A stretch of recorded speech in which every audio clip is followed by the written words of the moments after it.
বন্ধুরা, এই শার্টের নিচে যে হেম সেলাই, রাউন্ড যে হেম সেলাইটা কিভাবে করবেন আজকের এই শর্ট ভিডিওতে দেখাবো।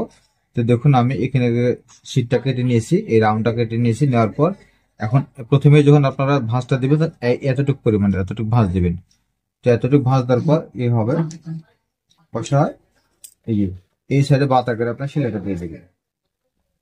তো তার আগে এখান থেকে এতটুকু পর্যন্ত আপনার এইভাবে পিছনে পিঠের এখানে আপনার চাপ দিয়ে ধরে রাখবেন।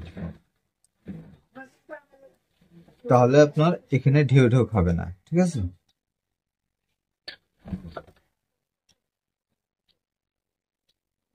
এইভাবে বাঁকা করে বরাবর শিলা দিয়ে নেবেন।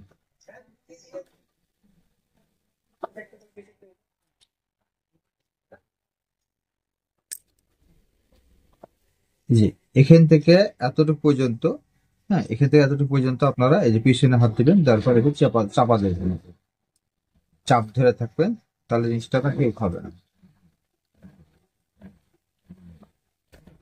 তারপর ছেড়ে দিবেন।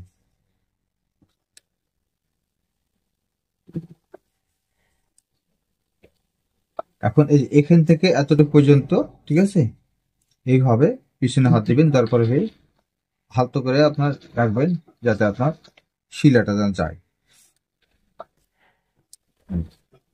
এখানে পিছনে দেওয়ার অর্থটা হচ্ছে আপনার এই ঢেউ ঢেউ না যেন খায়, সেই জন্য আপনার পিছনে এভাবে হাত দিয়ে রাখবেন এভাবে। তো এক পাশে আপনার সেলাই করা হয়ে গেল। এখন এই যে আবার প্রথম থেকে আমরা ধরবো এখান থেকে, এইভাবে একটু ভাঁজ দেবো। ভাঁজ দেওয়ার পর এই যে বাতা করে, এখন এই বাতা করে সেলাইটা দিয়ে নিতে হবে। এখানে ডবল টাক দিয়ে নেবেন, তারপর এইভাবে বাতা করে সেলাই দেবেন।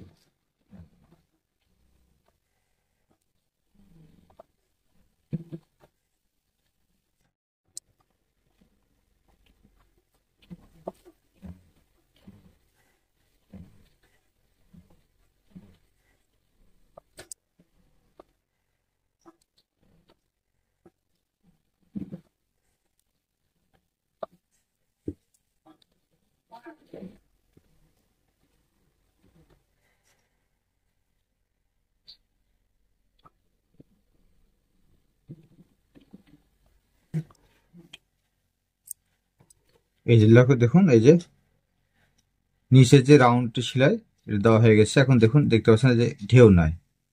তো এই নিয়মে আপনারা খুব সহজেই এই শার্টের এই চাইনিজ রাউন্ড সেলাইটা দিয়ে নিতে পারবেন। তো এই ছিল আজকের ভিডিও। ধন্যবাদ সবাইকে। আসসালামু আলাইকুম রহমতুল্লাহ।